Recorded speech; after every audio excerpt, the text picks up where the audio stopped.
that question today as well. السؤال الثاني من توم بيتمان BBC. The next question is from BBC. Thank you very much indeed. Mr. Secretary, you said just a moment ago you anticipate negotiators will be getting together in the coming days. Could you just give us a bit more detail, perhaps about when and who and how significant that is? And moving on to what's happening on the ground in Gaza, the war crimes lawyer Philippe Sands told the BBC yesterday that it is impossible to see what is going on now in Gaza and not say crimes are screaming out. We know that Linda Thomas-Greenfield told the Security Council the US is watching to ensure a, quote, policy of starvation is not being carried out by Israel. The newspaper Haaretz this month quoted 3 reserve soldiers in Gaza saying it was their impression that the so-called general's plan was being carried out. One said commanders openly refer to it. People sat and wrote a systematic order with charts and an operational concept, they said, at the end of which you were to shoot whoever isn't willing to leave. Now, we know the Israeli leadership denies this is happening because you asked them on Tuesday, but the former deputy head of Israel's National Security Council, Eran Etzion, has described northern Gaza as a very dangerous erosion of norms, saying that war crimes may be taking place, and if a soldier is expected to commit these, they must refuse. So my question is, do you agree with that? If an Israeli soldier is ordered to carry out any part of this apparent plan today, should they refuse? And Mr. Prime Minister, do you agree with the Americans' assessment that Yahya Sinwar was the chief obstacle to a ceasefire deal? And following that, I mean, who are you talking to in Hamas at the moment? Are you getting any engagement? Are they prepared to come back to the table? Thank you. Thank you, Tom. First, on negotiations, on negotiators, on the when, where, the who, can I provide more information? The answer is no. But that will unfold in the coming days. All I can tell you is what I said earlier, and what the Prime Minister noted is that we do anticipate that the negotiators will be getting together in the coming days.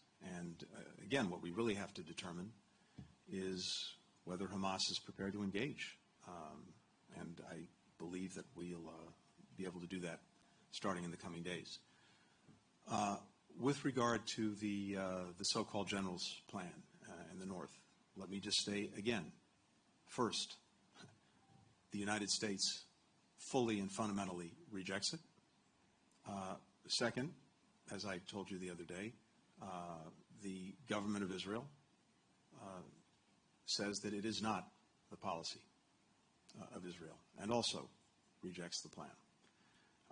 We reject any effort to create a siege, to starve people, to hive off northern Gaza from the rest of Gaza.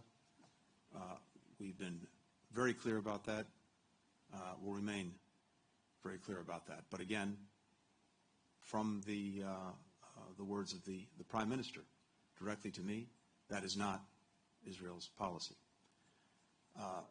Second, we're intensely focused on the situation for people in Gaza, and particularly making sure that they get the assistance they need, but also making sure that the norms of international humanitarian law are upheld. And indeed, the letter that Secretary Austin and I wrote recently to our counterparts is based on that fundamental premise. And everything that we're doing and everything that we're focused on involves making sure, to the best of our ability, that those norms are upheld and that we're maximizing the ability both to protect people and to make sure that they're getting the help that they need. And as I said a few moments ago, this is a matter of great urgency and intense focus for us right now and in the days ahead.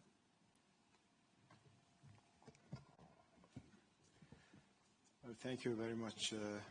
Just answering to your question, whether we see Sinwar as an obstacle, I'm just, I need to be very clear and very mindful that our role as a mediator we fully respect it. And our policy, we don't speak about any party who would represent the obstacle and start, to point on one over the other yet. We have, throughout the process that we've been through in mediation in different fronts, we have never seen something like this being in the media more in the negotiation room. So you can go throughout the process and you can see on each stage where it stopped, and it will be very clear who is stopping at each stage of that. So I just wanted to make sure that there is nothing from Qatar will say on one party or another. السؤال